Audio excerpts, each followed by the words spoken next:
Shalom saudara-saudara sekalian yang dikasihi Tuhan Yesus Kristus, selamat hari Minggu, jemaat, duta Injil dan semua orang-orang percaya dimanapun saudara berada yang menyaksikan tayangan ini.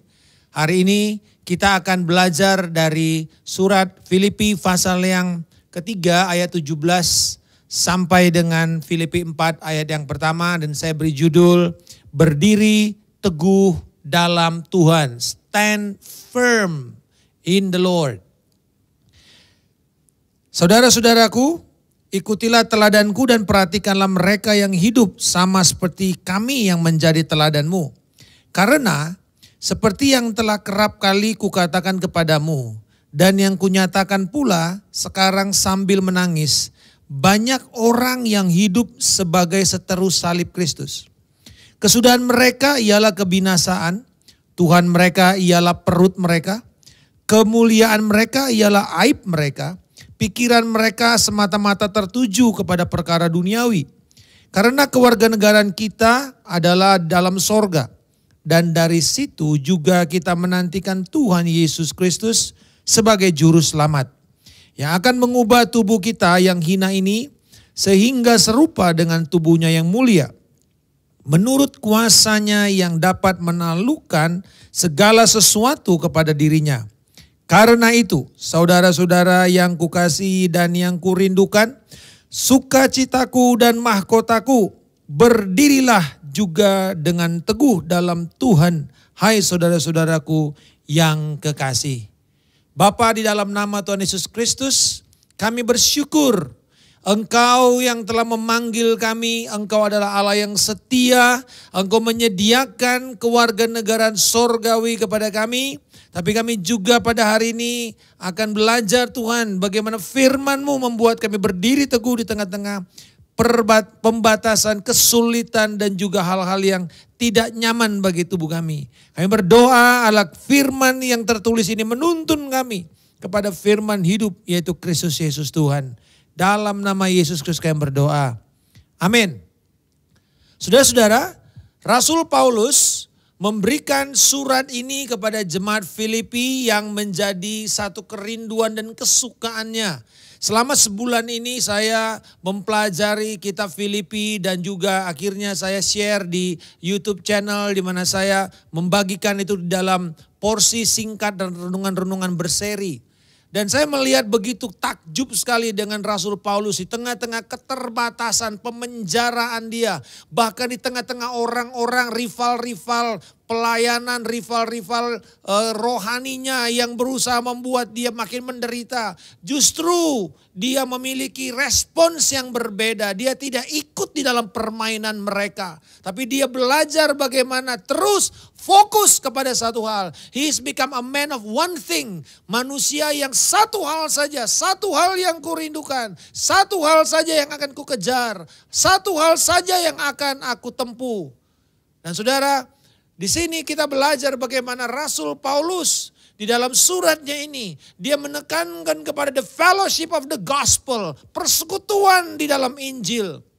Begitu banyak perkataan-perkataan tentang Injil, pemberitaan Kristus, kata-kata Kristus. Dan di dalam persekutuan dengan Injil itu ada persekutuan di dalam penderitaan, kesengsaraan, ada persekutuan di dalam kesukaan, sukacita dan damai sejahtera. Dan saudara-saudara, pada saat dimana dia, ayat sebelumnya kalau saudara baca di dalam ayatnya yang ke-13 dan 14, di sini Rasul Paulus memberikan, dikatakan aku sendiri tidak menganggap bahwa aku telah menangkapnya, tapi yang kulakukan adalah aku melupakan apa yang ada di belakangku dan mengarahkan diriku kepada apa yang ada di depanku dan berlari-lari kepada tujuan untuk memperoleh hadiah, yaitu panggilan sorgawi dari Allah dalam Kristus Yesus. Jadi Rasul Paulus tahu bahwa ada hadiah, ada panggilan, ada prize yang Tuhan siapkan kepada dia. Dan kemudian dia ingin ini untuk mereka berdiri teguh. Dan kata berdiri teguh ini pertama sekali diucapkan oleh Rasul Paulus kepada jemaat ini di dalam pasal yang pertama ayat 27. Dikatakan, hanya hendaklah hidupmu berpadanan dengan Injil Kristus, supaya apabila aku datang aku melihat dan apabila aku tidak datang aku mendengar bahwa kamu teguh berdiri dalam satu roh, sehati, sejiwa berjuang untuk iman yang timbul dari berita Injil. Jadi artinya Rasul Paulus tidak ada pada waktu itu. Dia tidak berkunjung ke jemaatnya karena Rasul Paulus sedang ada di Roma, sedang di penjara. Tetapi dia mengatakan, kalau aku ketemu kalian, apakah aku akan melihat kalian tetap berdiri teguh enggak? Hal yang sama, mungkin ketika nanti satu kali kita sudah bisa dalam tahun ini, saya percaya dalam nama Yesus Kristus, bahwa kita bisa berkumpul secara online, secara offline. Dan di situ apakah kita terus berdiri teguh? Apakah jemaat GDI akan terus berdiri teguh sebagai duta-duta kerajaan Allah, duta-duta Injil Kristus Yesus? Dan saya percaya bahwa ini yang kita perlu terus menjaga supaya kita mengerti bagaimana kita stand firm, berdiri teguh. Dan itu semua hanya karena satu hal, yaitu kerinduan dia untuk mengenal Tuhan. Nah, menarik sekali ketika Paulus mengatakan untuk berdiri teguh, dia juga tahu ada ancaman yang sedang mengintai jemaat. Ada korban-korban sudah terjadi. Ada orang-orang yang meninggalkan gereja. Ada orang yang meninggalkan Kristus. Saya percaya bahwa ini juga adalah satu kenyataan yang harus kita hadapi. Di tengah-tengah pandemik ini ada orang yang putus asa. Ada orang Kristen yang dulunya menggebu-gebu. Sekarang kehilangan api, kehilangan semangat, kehilangan kobaran roh Allah dalam hidupnya. Karena haus dan laparnya tidak terpuaskan. Tapi hari ini kita melihat bahwa ini menjadi pendorong bahwa kita bisa berdiri teguh di tengah-tengah kesulitan dan keterbatasan. Karena ada 3 hal yang akan kita belajar di sini. Yang pertama dalam ayat yang ke-17. Rasul Paulus mengatakan nasihatnya, ikutilah teladanku dan perhatikanlah mereka yang hidup sama seperti kami yang menjadi teladanmu. Rasul Paulus pertama justru memanggil jemaat untuk mengikut, to imitate their faith, mengikuti, meniru iman daripada, teladan daripada Rasul Paulus, dan dikatakan bukan cuma dirinya. Mereka yang hidup sama seperti kami.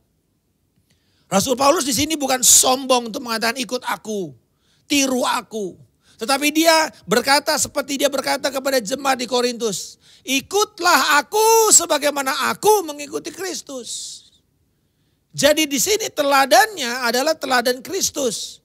Bahwa Kristus tidak mencari kepentingan diri sendiri. Dalam pasal yang kedua dari kitab Filipi, Paulus memberikan konsep tentang pengosongan diri, kenosis daripada Kristus. Di mana dikatakan bahwa dia punya hak, tetapi dia tinggalkan, dia tidak menganggap itu hal yang pertahankan.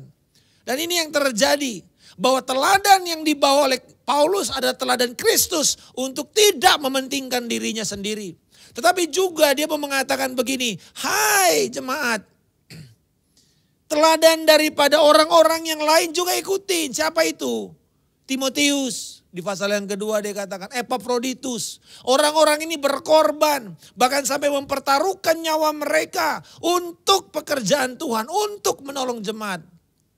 Saudara-saudara, kita mungkin di rumah nyaman, enak, nggak punya satu kewajiban hari Minggu. Tapi saudara-saudara yang harus datang, pelayan-pelayan multimedia, pelayan-pelayan yang datang untuk mengurusi semua ibadah online ini. Mereka bertarung, mereka harus ada di tengah-tengah keramaian, datang ke gereja mungkin sampai malam. Saudara-saudara, mereka mengikuti Tuhan, mereka mencintai Tuhan, mereka mencintai rumah Tuhan, mereka mencintai pemberitaan Injil dengan cara yang tanggung jawab mereka. Dan saya mau mengatakan kepada saudara, it's a call to imitate. Di sini dia berbicara mengenai pemuritan, dia berbicara mengenai ayo ikutin iman. Imanku, teladanku. Dan saudara-saudara saya percaya bahwa ini juga berbicara mengenai kita sebagai orang tua. Bahwa di tengah-tengah pandemik ini, apakah kita memperlihatkan iman kita kepada anak-anak kita. Atau kita hidup dalam kecemasan, kita mengimpartasikan kecemasan, kita mengimpartasikan ketakutan.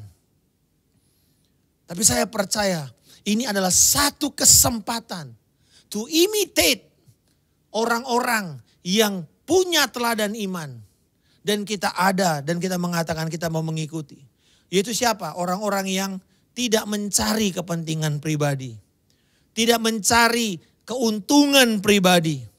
Tapi dia ingin jemaat itu mendapatkan keuntungan, kekuatan, dan keberkatan.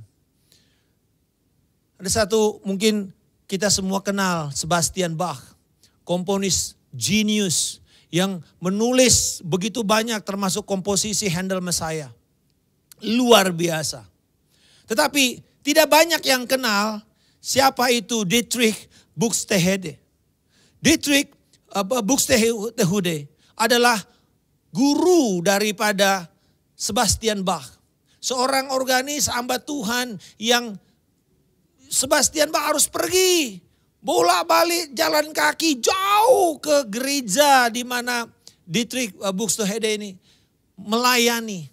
Dan dia lihat bagaimana gurunya ini melakukan dan membuat komposisi, bermain dan seterusnya. Saudara-saudara, Bach jauh lebih jenius daripada gurunya. Tetapi di sini bahwa kejeniusan dia, kebrilianan dia di dalam bermusik itu diasah pada waktu dia melihat gurunya ini melayani. Dia melihat bagaimana gurunya ini bermain. Hal yang sama, bahwa banyak pelatih-pelatih, kalau tanpa pelatih tidak ada atlet hebat. Walaupun kita bisa sekarang ini belajar otodidak. Dengan pandemi kita bisa belajar dari YouTube, masak dari YouTube, apa semua. Tetapi tidak bisa meniadakan pentingnya seorang mentor. Pentingnya seorang pelatih rohani, pembina, pemurid. Orang yang menjadi teladan iman kita, yang mengimpartasikan. Memberi contoh bagaimana bertarung, bagaimana hidup, bagaimana setia, bagaimana berapi-api. Bagaimana tetap mencari Tuhan di tengah-tengah kesulitan. Bagaimana bisa memiliki kemandirian di dalam hubungan dengan Tuhan. Ini yang penting. Imitate their faith. Ini satu panggilan untuk mengikuti teladan. Mengikuti semangat, mendapatkan semangat mereka untuk mencintai Tuhan, mencintai pekerjaan Tuhan, mencintai gereja Tuhan, mencintai komunitas orang percaya. Imitate their faith. Ikuti teladanku dikatakan. Dan saya percaya bahwa di sini, bahwa para pemimpin-pemimpin rohani, di sini juga Rasul Paulus mengingatkan, don't be professionals. Jangan jadi profesional. Apa maksudnya Pak? Bukankah kita harus profesional? Saya maksudkan begini. Bahwa kalau kita profesional, kita bisa jago membahas firman. Kita bisa cepat berdoa, nggak usah hafal, kita udah hafal. Tetapi beda dengan orang yang punya kerinduan untuk mencari Tuhan, untuk mengenal Tuhan lebih dalam. Seperti Rasul Paulus berkata dalam Filipi 3:10, yang ku kehendaki ialah mengenal dia. Bersekutu di dalam penderitaannya. Mengenal supaya aku bisa mendapatkan kuasa kebangkitannya. Ini dia yang saya katakan, don't be professionals. Tetapi di dalam cara kita bekerja tentu kita mesti profesional. Datang tepat waktu, berjanji kepada orang tepat waktu. Dan kita memberikan delivery janji apa yang kita janjikan, komitmen-komitmen kita itu profesional. Tetapi jangan kita menjadi orang yang otomatis, udahlah gue udah tahu kok, gue gak usah persiapan, gue gak usah doa. Gue gak usah cari Tuhan, gue bisa kok langsung. No. Tetapi mari kita mencari Tuhan. Mari kita terus be the disciples first sebelum kita melakukan pekerjaan Tuhan. Be first before you do. Jadi dulu murid Kristus. Kemudian lakukan. Nah sampai sekarang kepada orang yang lebih dewasa ini waktunya engkau memuridkan. Dan saya mengucap syukur di tengah-tengah pandemik ini. Tidak ada lagi batasan daerah, tidak ada lagi batasan wilayah. Saya memberikan orang yang ada di Banda Aceh, saya memberikan orang yang ada di laut sekarang, yang lagi ada di tengah lautan. Karena dia seorang anak kapal. Tetapi di sini karena revolusi 5G, dengar baik saudara-saudara, revolusi 5G itu adalah cara Tuhan untuk membuat Injil itu tersebar. Tidak ada satu spot di muka bumi ini pun yang tidak bisa dijamah Injil. Dan Injil dipakai dengan cara pemberitaan lewat multimedia. Lewat media komunikasi informasi. Nah, saya percaya bahwa pada saat ini siapa yang mengikuti Kristus akan menghasilkan orang yang juga mengikuti Kristus. Bila engkau ingin anak-anakmu mengikuti Kristus, maka orang tua ikut Kristus. Kejar Kristus, punya semangat yang tinggi buat Kristus. Punya semangat yang tinggi buat melayani. Saya lihat anak saya, putri saya, wah kadang dia lebih bersemangat, rekaman 2 minggu sekali, pelayanan bisa sepanjang kali taping dan seterusnya. Saya bisa nunggu dan saya bilang, wow dia bisa punya semangat begini dari mana? Dan saya bersyukur. Saya tidak perlu bilang kamu harus pelayanan apa. Karena banyak anak pendeta kepahitan saudara. Dipaksa oleh orang tuanya untuk pelayanan. Dipaksa oleh orang tuanya untuk melakukan pekerjaan-pekerjaan. Tanpa punya satu kerinduan dan itu panggilan hatinya. Bahwa dia betul sadar bahwa gereja itu bukan cuma sekedar karena orang tua saya di sana. Tapi karena dia tahu itu penting. There's a community.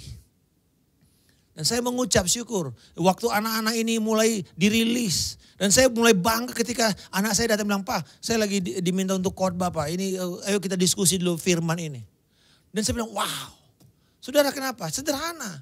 Karena setiap hari dia lihat saya melakukannya. Memuridkan, melayani. Dan saya percaya ini yang orang tua harus lakukan. Apapun dan bagaimanapun keadaan kita saat ini. Don't make any excuse, impart your faith. Impartasikan iman saudara kepada anak-anak saudara. Pada orang-orang muda. Empower orang-orang muda untuk bisa melakukan pekerjaan lebih hebat dan lebih besar daripada kita. Para pemimpin-pemimpin jangan menjadi insecure ketika anak-anak muda jauh lebih hebat, jauh lebih pintar, jauh lebih brilliant.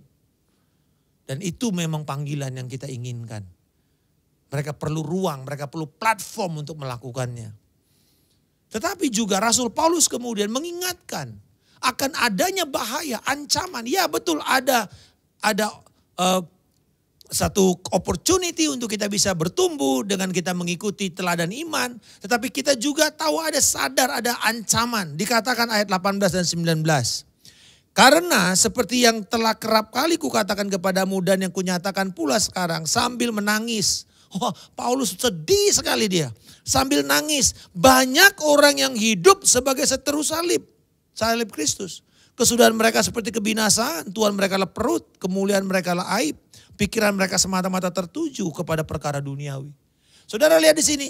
Ini adalah peringatan terhadap penyesatan yang sedang terjadi pada waktu itu.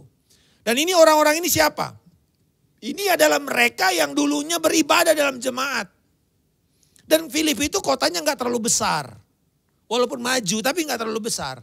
Jadi orang tahu kalau keluar dari gereja Filipi, oh ini orang dulunya di jemaat sini dan ketemu terus.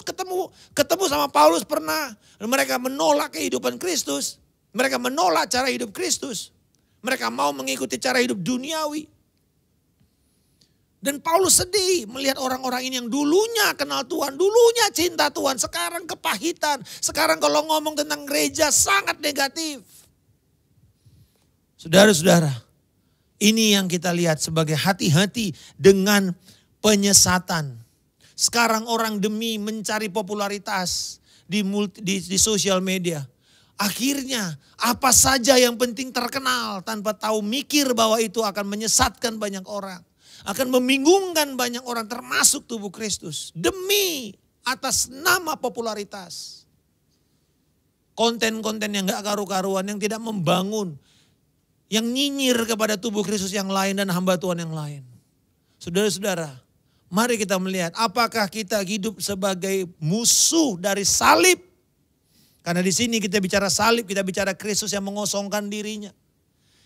Dan Paulus mengatakan di sini bahwa orang-orang ini adalah orang-orang yang menolak untuk hidup di dalam kesengsaraan salib. Mereka berpikir salib itu sebuah kebodohan. Dan betul pada waktu itu bagi orang Yahudi, orang Yunani, salib itu kebodohan. Ngapain sih lu disalib? Lu yang penting pintar dengan kefasihan lidahmu, dengan kemampuan retorika, kamu bisa cari duit. Tapi Paulus mengatakan, no. Saya nggak mau. Saya nggak mau memakai elekuensi saya. Padahal dia cukup fasih saudara. Dia doktor secara teologis. Dia orang pintar. Tapi dia menganggap semua itu sampah. Karena pengenalanku akan Kristus. Semua itu kuanggap rugi. Nah ini kita lihat. Bagaimana perspektif Paulus tentang Kristus. Dan salib itu berbeda dengan kebanyakan orang. Dan Paulus mengingatkan akan nasib daripada orang-orang ini. Dikatakan bahwa karakter orang-orang yang pemusuh salib ini adalah pertama bahwa mereka kebinasaan sudah dekat dalam hidup mereka. Kebinasaan menjadi kesudahan hidup mereka. Akhir hidup mereka adalah you dead. Binasa, hancur. Dan kemudian, saudara-saudara, di sini Paulus juga berkata bahwa kenapa mereka binasa? Coba lihat gaya hidup mereka. Dikatakan bahwa perut mereka, Tuhan mereka ialah perut mereka. Mungkin sekarang ini Tuhan mereka adalah sepeda mereka. Goes mereka. Hari Minggu lebih memilih goes daripada ke gereja. Nanti dia bilang, oh jangan ke gereja dulu. Nanti begini, nanti begitu, nanti begini, nanti begitu. Tapi ikut goes, kuliner kemana-mana. Kumpul-kumpul makan. Oh saya nggak anti dengan goes. Tapi dengar, apa yang menjadi hidup kita? Apa yang menjadi aspirasi, desire kita yang paling kuat? Apakah kita hanya melayani keinginan daging kita, indulgence kita? Dan mengabaikan Tuhan. Karena kita berpikir ibadah ini bisa nanti, ini anytime kita bisa nonton. Lalu akhirnya kita tidak menjadikan itu sebagai sebuah prioritas kita. Apakah saudara bangun pagi hari Minggu sama seperti waktu saudara harus pelayanan pada hari Minggu? Bagi pendeta hari Minggu paling sibuk, sebelumnya sekarang mungkin dia bisa leye-leye pakai sarung. Karena kebaktian sudah direkam. Atau saudara tetap mengatakan, sekalipun hari Minggu gak ada ibadah, saya akan tetap pergi, saya akan tetap berdoa, saya akan tetap melakukan apa yang menjadi bagian saya. Musuh mereka adalah perut mereka. Lalu dikatakan juga di sini bahwa dikatakan kemuliaan mereka ialah aib mereka. Oh saudara, ternyata apa yang menjadi aib, apa yang menjadi sebenarnya hal yang malu sekali buat kita, justru buat mereka itu bangga sekali. Berapa banyak orang-orang bangga dengan hal-hal yang vulgar dari mereka. Mempertontonkan aib mereka. Karena sekarang untuk menjadi populer di sosial media, Anda tidak perlu pintar, Anda tidak perlu juara. Anda cukup melakukan hal yang bodoh, stupid, foolish. Tapi lucu dan itu akan terkenal. Itu yang dimaksud di sini. Kemuliaan mereka itu aibnya mereka. Mempertontonkan segala macam demi popularitas, demi konten yang baik. Orang datang dan akhirnya dapat duit. Saudara-saudara, di sini kita melihat bahwa ada sensualitas yang ada praktek-praktek immoral yang dilakukan di sana. Tetapi juga dikatakan di dalam ayat 19 ini bahwa pikiran mereka tertuju hanya kepada perkara-perkara duniawi. Artinya bahwa apa yang menjadi aspirasi pikiran mereka itu terfokus kepada hal-hal duniawi semata-mata. Termasuk kecemasan-kecemasan, ketakutan-ketakutan. Dan di sini saudara, bahwa alasannya karena mereka menolak, mengejar panggilan sorgawi itu. Paulus di sini jelas mengatakan bahwa cara kita hidup, cara kita setiap hari berjalan di dalam kekristenan kita, selera kita akan dinyatakan akan menyatakan apa yang ada di dalam kita. Aktivitas akan menggambarkan siapa yang kita sembah. Apa yang menjadi prioritas kita. Saya percaya bahwa kalau kita punya otentik, iman yang otentik, kita akan tercermin mencari Tuhan pada pagi-pagi. Mempelajari firman, berdoa, bersekutu, tidak meninggalkan persekutuan dengan orang-orang percaya. Sekalipun cuma 1-2 orang berdoa bersama-sama berdiri, sharing satu sama lain, menguatkan satu sama lain, menjadi kabar baik kepada banyak orang. Dan yang terakhir, bukan hanya kita dipanggil untuk mengikuti teladan iman. Bukan hanya kita mesti sadar akan ada bahaya daripada musuh-musuh salib Kristus, para penyesat-penyesat. Tetapi juga dikatakan ada jaminan sorgawi. ayat 20 dan 21, dia mengatakan mengenai kewarganegaraan kita adalah di dalam sorga. Saudara, Filipi ini adalah kota yang dibuat atau didirikan oleh Raja Philip, bapaknya Alexander Agung. Dan kemudian dari situ ketika ditaklukkan oleh Roma, ini menjadi seperti satu model kota Roma kecil gitu. Ya, saya pernah tinggal di Filipina, mereka ini selalu melihat Amerika, apa-apa yang ada di Amerika ada di Filipina, gitu. Ya, jadi kayak Amerika kecil. Bahkan mungkin dulu ada base-nya Amerika di sana. Wah, betul-betul kayak di Amerika. Saya pergi ke Clark gitu ya, di base-nya Amerika di sana. Ya persis seperti di Amerika. Jalannya, semuanya, hotel apa semua fasilitas, bar semuanya. Persis kayak di Amerika. Aspirasi mereka melihat bahwa Amerika adalah tanah perjanjian gitu. Nah ini mirip Filipi ini selalu melihat mengacu kepada Roma. Sehingga mereka berusaha kalau bisa mereka dapat kewarganegaraan Roma apapun caranya. Itu sebabnya ketika kepala penjara itu bilang, atau raja bilang, aku beli loh itu kewarganegaraan, kok kamu dapat begitu aja. Tapi Paulus sendiri walaupun dia punya kewarganegaraan Roma, dia nggak merasa itu sebagai sebuah privilege, sebagai anggota elit di dalam seluruh muka bumi. Karena itu adalah warga kekaisaran. Ada privilege, ada keistimewaan. Tapi Paulus mengatakan, kewarganegaraan kita tuh sorga, lebih mulia daripada kewarganegaraan Roma. Mungkin orang Indonesia dulu kepengenan gitu, dapat warga negara Australia atau warga negara Amerika atau Kanada atau dulu Eropa. Bangga. Tapi dengar, apakah kita tidak lebih bangga dengan kewarganegaraan kita sebagai warga negara sorga? Dan bukan hanya itu saja. Dikatakan bahwa kemudian dari situ juga kita menantikan Tuhan. Ada sebuah ekspektasi saudara di dalam kewarganegaraan kita ini. Bahwa ada satu pengharapan di dalam kewarganegaraan kita ini. Apa itu pengharapannya? Bahwa Tuhan akan datang. Ini yang kita perlu terus percaya, Tuhan akan datang. Sebentar kita akan merayakan Natal. Saudara, saya merasakan bahwa Natal 2020 ini tidak beda dengan Natal pertama di Bethlehem. Situasi yang sulit yang terjadi pada waktu itu juga sedang terjadi pada saat ini. Sehingga saya bisa merasakan bahwa Natal ini akan menjadi begitu syahdu, begitu lekat dengan Alkitab. Karena betul-betul kita merasakan tidak ada lagi mungkin glamor, tidak ada lagi mungkin kemewahan segala macam. Karena kemudian kita menyadari esensi daripada kedatangan Kristus. Yang pertama 2000 tahun yang lalu. Tapi kemudian ada kemuliaan yang akan kita tunggu dalam kedatangan Kristus yang kedua kali. Ada ekspektasi. Bayangkan Natal pertama itu adalah orang yang expect 400 tahun lamanya menunggu juru selamat. Dan hal yang sama hari ini.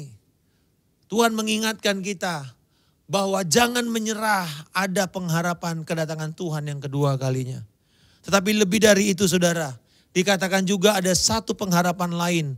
Ayat 21 yang akan mengubah tubuh kita yang hina ini. Ada sebuah transformasi akan terjadi. Ketika Tuhan datang, dia akan mengubah tubuh kita ini menjadi tubuh kemuliaan. Kepada semua yang menurut kekuasaan yang dapat menaklukkan segala sesuatu kepada dirinya.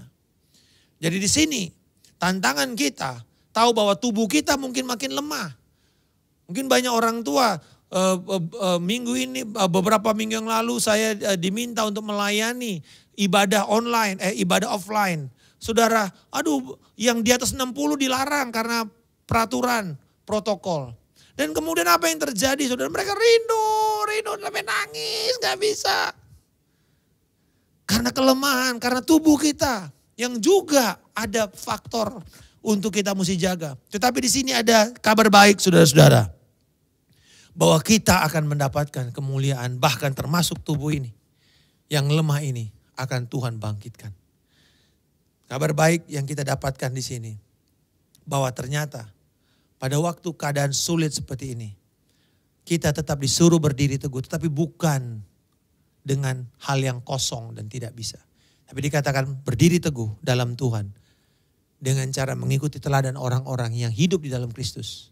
Para pemimpin-pemimpin rohani, para pemurid-pemurid, pembina-pembina rohani, gembala, pemimpin rohani. Lalu kemudian hati-hati dengan musuh-musuh salib Kristus. Dan yang ketiga, lihat bahwa ada pengharapan akan sorga, panggilan sorgawi. Akan transformasi yang akan terjadi. Dan kemuliaan kekal yang Tuhan nyatakan melampaui yang lain. Dan saya percaya bahwa memasuki akhir daripada 2020 ini. Bahwa jemaat akan tetap menaruh pengharapan kuat di dalam Kristus. Bahwa Tuhan engkau akan datang dan engkau akan memulihkan segala sesuatu. Aku berdoa Bapa di dalam nama Tuhan Yesus Kristus. Kepada jemaatmu dimanapun mereka berada pada saat ini. Ampuni kami saat kami hidup saat ini dalam penantian ini, kami hidup menjadi musuh daripada salib Kristus. Kami hanya mementingkan akan perut kami, keinginan-keinginan daging kami. Bahkan Tuhan ampuni bila kami berpikir aib kami ini bisa dipertontonkan dan mendapatkan popularitas. Ampuni kami Tuhan. Kalau juga kami hanya terfokus kepada pikiran-pikiran duniawi sehingga kami penuh dengan kecemasan dan ketakutan.